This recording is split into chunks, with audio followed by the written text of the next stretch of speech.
Is welcome back my channel educational hub. आज का जो हमारा टॉपिक होगा वो होगा fund flow statement management accounting का 6th चैप्टर। 5 चैप्टर हमने पहले ही डिस्कस कर लिए मैनेजमेंट अकाउंटिंग के। आज हमारे पास डिस्कस करने के लिए है 6th चैप्टर। उसके बाद हमारे पास 2 चैप्टर बचते हैं, 7th एंड 8th, एक बजटरी कंट्रोल वाला एंड एक break even analysis and marginal costing. वो है हमारे 7th और 8th चैप्टर। इसमें 8th चैप्टर हम डिस्कस करेंगे। पूरी जो हमारी सीक्वेंस वाइज हमने मैनेजमेंट अकाउंटिंग की बुक डिस्कस करी है। तो फंड फ्लो जो हमारा टॉपिक है आज का 6th चैप्टर, इसमें क्या क्या हम देखेंगे। फर्स्ट हम देखेंगे कि फंड फ्लो स्टेटमेंट है क्या, फंड फ्लो स्टेटमेंट का मीनिंग देखेंगे, एक डिफरेंट डेफिनेशन भी देखेंगे अलग से। अगर आपको डेफिनेशन पूछी जाती है कि फंड फ्लो स्टेटमेंट की डेफिनेशन क्या है तो वो भी हम करेंगे। एंड सेकंड वन होगा हमारे पास objectives of fund flow statement. Fund flow statement जो है उसके ऑब्जेक्टिव कौन कौन से हैं वो हम देखेंगे। And last one, preparation of fund flow statement. Fund flow statement जो है उसकी प्रिपरेशन कैसे होती है वो हम इस वीडियो में कवर अप करेंगे। तो टाइम वेस्ट नहीं करते हैं, आते हैं अपने टॉपिक पे। What is fund flow statement. जैसे हम जानते हैं, हमने पीएल अकाउंट पढ़ा है, प्रॉफिट एंड लॉस अकाउंट पढ़ा है, बैलेंस शीट पढ़ा है। प्रॉफिट एंड लॉस अकाउंट और बैलेंस शीट किसी भी ऑर्गेनाइजेशन में जो है वो बहुत ही ज़्यादा इंपॉर्टेंट होते हैं। इन दो अकाउंट्स मतलब प्रॉफिट एंड लॉस अकाउंट और बैलेंस शीट में ऑर्गेनाइजेशन में बहुत सारी इंपॉर्टेंट इंफॉर्मेशन जो है वो प्रोवाइड होती है। बट ये जो बैलेंस शीट है, this is a static statement. Static का मतलब है कि ये चेंज नहीं बताता है। मतलब ये जो बैलेंस शीट है, तो बैलेंस शीट क्या है, एक स्टैटिक स्टेटमेंट है। इसमें चेंजेस नहीं पता चलता है, change in assets, change in liability, change in capital, ये बैलेंस शीट से पता नहीं चलता है। जबकि चेंज भी जानना ज़रूरी है कि किसी भी कंपनी में, ऑर्गेनाइजेशन में एसेट्स में क्या चेंज आ रहा है, लाइबिलिटीज़ में क्या चेंज आ रहा है, कैपिटल में चेंज क्या आ रहा है, वो ऑर्गेनाइजेशन में जानना ज़रूरी है। लेकिन स्टैटिक स्टेटमेंट जो है वो ये शो नहीं करता है। इसीलिए एक एडिशनल स्टेटमेंट बनाया जाता है इस चेंज को फाइंड आउट करने के लिए। लाइक जैसे क्या लिखा हुआ मैंने कि an additional statement prepare to the change in liabilities, assets and capital between 2 dates of balance sheet. 2 dates of balance sheet क्या है, जैसे 31 मार्च 2022 से लेकर 21 March 2021, there is 2 dates of balance sheet. तो मतलब इसका मीनिंग ये है कि फंड फ्लो स्टेटमेंट वो है जिसमें between 2 dates of balance sheet की 2 डेट्स 31 मार्च 2022 से 31 मार्च 2021 में चेंज इन लाइबिलिटीज़ में क्या चेंज है, एसेट्स में चेंज है क्या चेंजेस है, कैपिटल में चेंज क्या है, वो शो करता है। That is fund flow statement. जैसे आगे लिखा हुआ मैंने various other name such as, मतलब फंड फ्लो स्टेटमेंट जो है उसके अदर बहुत सारे नेम है जो हम डिस्कस करेंगे कि क्या क्या है। लाइक फर्स्ट है हमारे पास statement of changes in financial position. ये जो फंड फ्लो स्टेटमेंट है ये फाइनेंशियल पोजीशन में जो चेंजेस होते हैं उनको बताता है। तो जो फंड फ्लो स्टेटमेंट है हमारे पास उसका दूसरा नाम है statement of changes in financial position. And आगे है हमारे पास statement of sources and application of fund. इसे स्टेटमेंट ऑफ सोर्सेज और एप्लीकेशन ऑफ फंड इसीलिए कहा जाता है क्योंकि इसमें सोर्सेज और एप्लीकेशन जो है वो दोनों ऐड करे जाते हैं, मतलब दोनों का पता चलता है इसमें। एंड लास्ट वन नेम है हमारे पास where got where gone statement of fund generated and expended etcetera. Where got where gone यानी कहाँ से आया कहाँ गया स्टेटमेंट। मैं आपको इसीलिए बता रही हूँ क्योंकि ज़रूरी नहीं है कि अगर आपको एग्जाम में फंड फ्लो स्टेटमेंट से कोई क्वेश्चन आता है तो यही पूछा जाए कि फंड फ्लो स्टेटमेंट जो है वो है क्या। ये मैं अदर नेम आपको इसीलिए बता रही हूँ फंड फ्लो स्टेटमेंट के कि ज़रूरी नहीं है कि आपको कॉम्पिटिटिव एग्ज़ाम आ रहा है तो उसमें आपसे यही पूछा जाए कि फ़ंड फ्लो स्टेटमेंट है क्या, उसके ऑब्जेक्टिव्स क्या है, या यूजेस क्या है, या प्रिपरेशन कैसे होती है उसकी। वट अदर नेम्स भी अगर आपसे पूछे जाएँ तो उसका आंसर भी आप एक प्रिपेयरली वे में दे सको।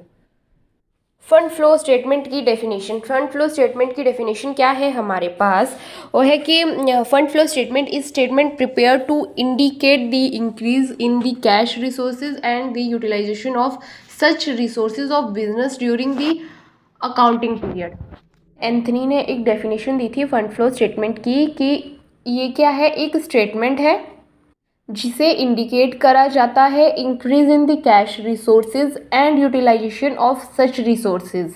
कि जो हमारे पास कैश रिसोर्सेज है उनमें इंक्रीज़ कितना हो रहा है और जो रिसोर्सेज हैं उनमें यूटिलाइज कितना हो रहा है। किसमें? Of a business during the एक अकाउंटिंग पीरियड में। ड्यूरिंग द अकाउंटिंग पीरियड में, एक अकाउंटिंग पीरियड में कैश रिसोर्सेज जो है उसमें कितना इंक्रीज हो रहा है और उनका यूटिलाइजेशन कहाँ कहाँ हो रहा है, that is fund flow statement. एक अकाउंटिंग पीरियड में वो फंड फ्लो स्टेटमेंट जो है वो बताता है। एक बार फिर से डिस्कस करते हैं कि फंड फ्लो स्टेटमेंट वो स्टेटमेंट है जिसमें प्रिपेयर करा जाता है ताकि इंडिकेट कैश रिसोर्सेज में इंक्रीज क्या क्या है और कैश रिसोर्सेज जो है उन्हें हम कहाँ कहाँ यूटिलाइज कर रहे हैं एक अकाउंटिंग पीरियड में, that is fund flow statement. एक और डेफिनेशन बताती हूँ मैं आपको, मैंने यहाँ पे लिखी नहीं हुई है लेकिन ऐसे मैं बताता हूँ आपको orally. It is a summary report of changes flow movement of financial direction. The statement of changes in financial position is an analysis of movement of fund between two balance sheet dates। तो इस definition में क्या बताएगी, fund flow statement एक summary है, summary report of changes, जिसमें पता चलता है चेंजेस, जिसमें पता चलता है हमें flow movement of financial directions is in financial position. Financial position जो है उसमें जो भी चेंजेस होते हैं उसका पता चलता है, that is fund flow statement. ये थी इसकी दूसरी डेफिनेशन। एंड देन अब हम आते हैं अपने सेकंड टॉपिक पे। फंड फ्लो स्टेटमेंट में हमारा सेकंड टॉपिक क्या होगा, वो होगा कि फंड फ्लो स्टेटमेंट्स के ऑब्जेक्टिव्स क्या हैं। देन उसके बाद हम पढ़ेंगे कि फंड फ्लो स्टेटमेंट की प्रिपरेशन कैसे होती है। पहले ऑब्जेक्टिव्स देख लेते हैं फिर प्रिपरेशन देखते हैं। तो ऑब्जेक्टिव्स में हमारे पास मतलब मैंने 5 ऑब्जेक्टिव्स लिखे हैं मेन, वैसे तो बहुत से हैं 9-10 होंगे लेकिन मैंने 5 लिखे हैं मेन जो ज़्यादा इंपॉर्टेंट है। तो फर्स्ट है हमारे पास proper use of working capital. तो फंड फ्लो स्टेटमेंट से हमें ये पता चलता है कि the working capital has been use properly और नॉट, कि वर्किंग कैपिटल जो है उसका यूज़ प्रॉपरली हो रहा है या नहीं हो रहा है। मैनेजमेंट ने वर्किंग कैपिटल को अच्छे से यूज़ करा है नहीं करा है, ये सब जो है वो फंड फ्लो स्टेटमेंट से हमें पता चलता है। और एक चीज़ और भी पता चलती है कि ऑर्गेनाइजेशन में वर्किंग कैपिटल का एक प्रॉपर लेवल है कि नहीं है, वो भी फंड फ्लो स्टेटमेंट से पता चलता है। इसमें पता चलता है कि फंड फ्लो स्टेटमेंट सरप्लस में है या डिफिशिएंसी है, कमी आ रही है, उन सब चीज़ों का जो है वो पता चलता है फंड फ्लो स्टेटमेंट से। मतलब वर्किंग कैपिटल सरप्लस में है या डिफिशिएंसी में है वो पता चलता है हमें फंड फ्लो स्टेटमेंट से। आते हैं अपने सेकंड ऑब्जेक्टिव पे। सेकंड ऑब्जेक्टिव है हमारा फंड फ्लो स्टेटमेंट का हेल्पफुल टू गेट लोन। अब लोन कौन देता है? लोन देते हैं बैंक देते हैं। तो बैंक क्या होता है कि उनको एक प्रोजेक्टेड फंड फ्लो स्टेटमेंट भी चाहिए होती है कि बैंक जो है वो असेस कर सके कि आपकी एबिलिटी है आगे जाके लोन पे करने की या नहीं है। तो फंड फ्लो स्टेटमेंट का जो है ये भी ऑब्जेक्टिव है, helpful to get loan. And third है हमारे पास एनालिसिस ऑफ फाइनेंशियल पोजीशन। जैसे हमने पीछे पढ़ा कि डेफिनेशन पे पढ़ा था कि फाइनेंशियल पोजीशन को एनालाइज करता है। ये फाइनेंशियल पोजीशन का मूवमेंट क्या है, फ्लो क्या है, उसमें क्या क्या चेंजेस हो रहे हैं, उस चीज़ का भी पता चलता है हमें फंड फ्लो स्टेटमेंट से। देन फोर्थ ऑब्जेक्टिव है हमारे पास preparation of financial planning and budget. Fund flow statement से क्या होता है कि आप फाइनेंशियल प्लानिंग बजट उसको प्रिपेयर करने में बहुत हेल्प मिलती है। किसमें? फंड फ्लो स्टेटमेंट से, कि फाइनेंशियल प्लानिंग क्या करनी है, आपको कहाँ कितना कैश लगाना है, कितना कैश नहीं लगाना है, क्या आपका बजट है, आपको बजट से ऊपर जाना है, बजट के अंदर रहना है, वो उसकी प्रिपरेशन होती है फंड फ्लो स्टेटमेंट में। तो ये भी इसका ऑब्जेक्टिव है, ये हेल्प करता है इसमें। देन लास्ट वन ऑब्जेक्टिव है हमारे पास हेल्पफुल इन कंपैरेटिव स्टडी।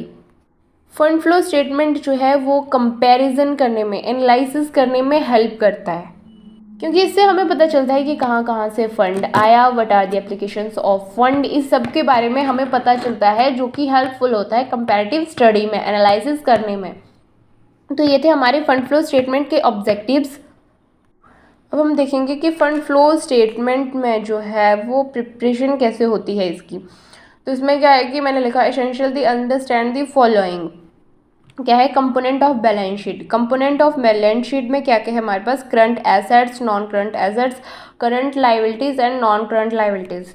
से फर्स्ट आ गया कंपोनेंट ऑफ बैलेंस शीट। तो बैलेंस शीट तो आपको पता है कि क्या होता है, एक side liabilities, then right side assets, left side liabilities. Assets में आता है हमारे पास current assets, non current assets, liabilities में आती है current liabilities, non current liabilities. अब ज़रा देख लेते हैं शॉर्ट में कि कंपोनेंट ऑफ बैलेंस शीट क्या क्या होता है। ये करंट एसेट्स मतलब वो एसेट्स जिन्हें आप रियलाइज़ कर सकते हो विद इन 1 ईयर। एक साल के अंदर जिन एसेट्स को आप रियलाइज़ कर सकते हैं, लिक्विडेट कर सकते हैं, उन्हें क्या कहते हैं हम? Current assets. लाइक कैश हुआ, बैंक हुआ, मार्केटेबल सिक्योरिटीज़ हुआ, that is current assets. Second है हमारे पास non current assets. Non current assets क्या होता है? जो लॉन्ग टर्म पीरियड के लिए होते हैं। जिन एसेट्स को हम लंबे ड्यूरेशन के लिए रखते हैं, एक साल से ज़्यादा टाइम पीरियड के लिए रखते हैं, that is non current assets. Non current assets का एग्जांपल लेते हैं, जैसे प्लांट हो गया, मशीनरी हो गया, ये लॉन्ग टर्म एसेट्स होते हैं। थर्ड है हमारे पास करंट लाइबिलिटीज़। करंट लाइबिलिटीज़ क्या होती है? करंट लाइबिलिटीज़ में जिसको वो लाइबिलिटी जिसे हमने एक साल के अंदर जो है वो पे करना है, दैट इज़ करंट लाइबिलिटीज़। जैसे क्रेडिटर्स हो गए, क्रेडिटर्स क्या है हमारे पास? Current liabilities. And last one है हमारे पास नॉन करंट लाइबिलिटीज़। क्या होते हैं? लॉन्ग करंट लाइबिलिटीज़ मतलब जो लंबे समय के लिए है, जिनका पेमेंट हमें 1 ईयर के अंदर नहीं करना है, मतलब लंबे समय के बाद करना है, that is non current liabilities. Flow statement में ये सारे टॉपिक्स जो है वो आते हैं, इसीलिए मैं आपको बता रही हूँ, ताकि बाद में ना कोई प्रॉब्लम नहीं होगी। अगर कोई क्वेश्चंस होगा इनके रिलेटेड तो प्रॉब्लम नहीं होगी। जैसे आपको पता होगा कि करंट में क्या होता है, नॉन करंट में क्या होता है, लाइबिलिटीज़ में क्या होता है, नॉन करंट लाइबिलिटीज़ में क्या होता है, तो उससे क्या होगा कि ईजी होएगा आपको। तो ये था हमारा 6th chapter of management accounting, fund flow statement. And then last one हमारा चैप्टर अभी बचता है, वो है बजटरी कंट्रोल। देन हमारा जो मैनेजमेंट अकाउंटिंग के पूरे चैप्टर्स हैं 7, वो फिर कंप्लीट हो जाएंगे। So I hope you like the video. Channel को लाइक शेयर सब्सक्राइब करना ना भूलें, और अगर बेल आइकन भी दबा दें, क्योंकि अगर मैं जो भी वीडियो अपलोड करूँगी आपको पहले से उसकी नोटिफिकेशन मिल जाएगी, आपको ढूंढने की ज़रूरत नहीं पड़ेगी। So see you soon in the next video. Thank you.